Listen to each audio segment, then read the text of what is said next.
Good evening, good afternoon. My name is Zoe, I'm Mark. and we are the Board Adventurers. So today we're going to do a late to the game for Lost Ruins of Arnak. This is designed by Min and Elwin and published by CGE. So in Lost Ruins of Arnak, we are all archaeologists exploring the island of Arnak. We are utilizing two meeples, and we are putting them on spaces to explore the land in front of us, as well as moving up our research track to discover things on the island as well. And along the way, we are going to collect resources like arrowheads, gems, compasses, as well as fighting off creatures that we discover on the island itself. So you're utilizing your two meeples, which are called archaeologists in this game, and placing them on the board to collect resources such as compasses, scrolls, gems, arrowheads, and you're also utilizing your cards as worker placements. So this is a worker placement deck building game. So you're using your cards as worker placement in order to put your archaeologists in specific areas to discover. And you're using your items that you collect through the worker placement aspect of the game to purchase cards to build up your deck, right? And in the game as well, you are utilizing your resources to move up on the research track as well, to collect more resources, to buy more cards, to get more victory points. Mm-hmm. Yeah, it's kind of like one big efficiency engine. Yes. Like what I've tended to find, and this might be skipping ahead in just to what we're doing, but you're trying to basically stretch out what you have and trying to go as long as you can on your turn, because on your turn you can do one action, and that's either buying a card, that is playing a card, that is exploring a location. So if you so when we start off with our deck, we have actually like quick cards that have the lightning bolt on it. Yeah. Those are our compasses or gold. So you can use those to buy cards right away, but that's your action. Yeah. You can use the compasses also to go to a location, but you need to pay 3 compasses to go to any location in like the first tier of the board. Yeah. And to discover a new location, you need to spend 3. To go even further into tier 2, you need to spend 6. And so like you're kind of like early on, you're grabbing compasses to kind of be able to explore out onto the board. Yeah. And then whenever you discover a place, it gives you more resources. But then you have to fight a guardian. Yeah. So the guardian is like another thing where it's like you find a new place and you can defeat the guardian, or you can stay there and let it just give you fear at the end of the round. And fear is just negative points at the end of the game. So you mentioned that you want to stretch your turn out as long as possible. So there are 2 actions in this game. There's light actions, there are hard actions. Hard actions end your round and move to the next person. The light actions, which are signified by a lightning bolt, specifically on your card, you can do for free and then do something else. So in Arnak, you mentioned that it's kind of like an efficiency engine, which is a very, very apt way to explain kind of what you're doing in this game. You want to line up as many light actions as possible, because it's gonna give you the most amount of resources to use for additional turns and additional hard actions that you have. Yeah, it's weird because unlike a lot of deck building games, you don't start off with just 10 cards, right? Because say in a game like Dominion, or like say even doing Imperium, you start off with 10 cards. So that means that you're going to cycle your deck after your second go. Arnak comes with 6 cards. Yeah. So you're going to draw out 5 of them immediately. And then next turn, you're going to possibly see them back again. The same card. And so you don't have to even buy cards. But buying cards might actually muddy up your deck. Yeah. And that's one of the beauties of this game, is that you don't have to buy cards for you to be efficient in this game, because the cards will give you enough to go out and do other things too. It's strategic and tactical at the same time, right? You definitely want to go with the idea, if you want specific cards to do specific things, and only buy them when you see them. Right. I suppose it's different from Dune Imperium in that way, in which at the end of the turn of Dune Imperium, every turn you're gonna buy a card. In Arnak, you can decide, I'm not going to buy a card. Maybe you just go through the whole game with those 6 specific cards. I mean, that'd be that's a wrong, hard. that'd be a wrong strategy, Yeah. but it's possible, which is Right. what's interesting about Yeah, it. because like the game is 5 rounds, right? It's a very so every short game, time, so like you start off with a lot more. So you'll start off with like 4 items and then 1 artifact. As the game progresses, 1 artifact will flip over and 1 less item will show up. Yeah. And artifacts give you points at the end of the game. So Yes, at some point you do want to get items because they give you utility, but you also want artifacts because they give you victory. So it's a great balance of like we're scaling this so that now you have more opportunities to buy points. Yeah. But you're losing less utility. You're getting less utility the further down you go. And it's a great mechanic, I think, adding that in. Yeah, it's like a lot of the mechanics. So my favorite thing about Arnak, it's the thematic way that it utilizes all of its mechanics. Like it's very sound. It feels like Indiana Jones a little bit. Yeah. In terms of like the research track, fighting monsters, exploring the island. It wants you to feel like you're discovering things on the map. Because half of the map when you start off is kind of blank, and nothing's gonna show up until you go there. Which I love that idea mechanically. It's like you're exploring into an unknown location. You find something, and immediately you get a benefit out of it. Yeah, and also have something to do. You have something to battle. Yeah, as a possibility. Yeah, I mean, yeah. So like, fear is a little iffy because you want to make sure you don't have the fear. Killing the monster also is an incentive because it gives you 5 victory points at the end of the game. Yeah, and 5 victory points is a good amount of points in this game. Yeah, and I don't think we brought this up either, but we also have assistants that you can get in the game. And those also give you additional soft actions that are pretty powerful that you can use. Yeah. Like every mechanic in this game is kind of interesting. Yeah, and then like those assistants can actually flip over to become more advanced, right? Yes. And they'll have basically a better soft, action associated with it. Yeah. Yeah, no, that's great. Yeah.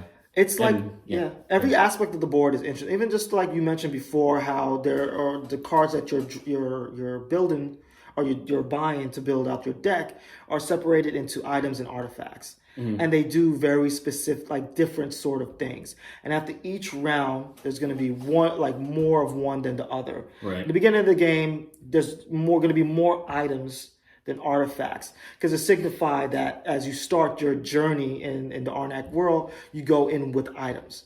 But as you get deeper into Arnak, there's going to be more artifacts that you find because you're more into the tomb and the area. That makes sense. Yeah. It just mechanically and thematically everything kind of. And then like in the beginning, there's technically 3 tiers. There's like the walking tier that is already accessible for anyone at any time. Yeah. Then you got the tier where you actually have to pay a vehicle, whether it's a boat or a car, to explore. Then you get further in and you're like, oh, now I need 2 of that symbol. Yeah. But then if you have a plane, it actually pays for it. Yeah. So like it makes sense in the idea of how it scales towards the end of the game because you want to get further in. It gives you the best items towards like the end. Yeah. Yeah. And we haven't even talked about the research track yet. The research track is also on the right side, which is another way of scoring points, kind of like almost like building yourself up into like, scoring abilities, right? Yeah. And to go up the research track, you're moving 2 specific pieces, which is a magnifying glass and a notebook. And what it's signifying thematically is that you see something with your magnifying glass and you jot down that information in your notebook. And that's you're researching. And you can't move your notebook higher than your magnifying glass because you can't write down something you haven't seen yet. I actually did not know that was the reason. Yeah, thematically. I did not know. Like thematically, it works. Like I was like, oh, that makes sense. And like you remember, your notebook can't go above your magnifying glass. Yeah, I can understand why that's the case thematically. I just found, I always thought it was just more of a scoring thing because a lot of the times your notebook isn't going to move even more than halfway up there because you're going to want to shoot your magnifying glass 100%. As far as up as you want. Because the higher your magnifying glass gets, because there's a part at the end of the research track where you can put your magnifying glass at specific places, which is going to score you a lot of points. Yeah. So you want to race up to the research track because the first person who gets up there gets the most points. Right. And the second place gets the second most points and so on and so forth. Right. And then from there you could just keep cycling payments of resources for just more victory points. Yeah, yeah. And I feel like in this late to the game, we're describing so many aspects of the game. Yeah. But there's so much on the board. But it's not a heavy game. It doesn't feel heavy. It could be I think if we were going to be relating it to maybe like a Waterdeep kind of introduction, it will be heavier than we're definitely upping that difficulty maybe by a scale of like 2. Yeah, yeah. Right? Because you're adding in exploration, you're adding in maybe like item shifting, you're adding in now a research track. Yeah. So that definitely adds a little more stuff to chew on. Especially if you're a new gamer, this might be a little overwhelming at first, but if you give it like a play or two, maybe a couple rounds, get the idea of how it plays, it'll click. It's definitely a game that has you mentioned to give it a couple of rounds, it definitely click. It's a high replayability with this game. There's stuff to discover every time you play it. It's never the same type of game. The worker locations will change every game. Yeah. The guardians, the monsters you kill will change every game. You can flip over the board. You can play with a second track. Yeah. And because it's a 5-round game, it's almost impossible to do everything on the board. You have to pick one or the other. Yeah, definitely. Or half of, like, I'm going to do a balance, but you're not going to get all the way up the research track, and you're not going to discover as many locations as you need to. Right. So it's almost like forcing you to do a specific thing, which is a kind of an interesting aspect of the game, especially in the multiplayer sense of what works better. Right, exactly. And then I guess also there's a clear almost hierarchy of resources in this game. They almost like label it out for you on your player board because you can pay these idols. So whenever you go to a new location, you get these idols, and you can use them to get a certain like resource. But sometimes you'll see like sometimes the gem you need to shift a coin to get that gem. And gems are pretty rare in this game. Like gems pay for so much. Yeah, and as you brought up gems, this doesn't really have. I mean, if it matters for you, the production value in this game is really high. The board is nice. The pieces feels like deluxe pieces. Feels like you just paid for a deluxe game. Yeah, like that arrowhead feels. It's pretty good. Pretty legit. Yeah, it's very well produced, and it adds to the idea for me in this game that this was like a very well thought out product in terms of design, theme, mechanics, production value. Right. There was a lot of TLC put into this game, at least from my point of view. No, totally.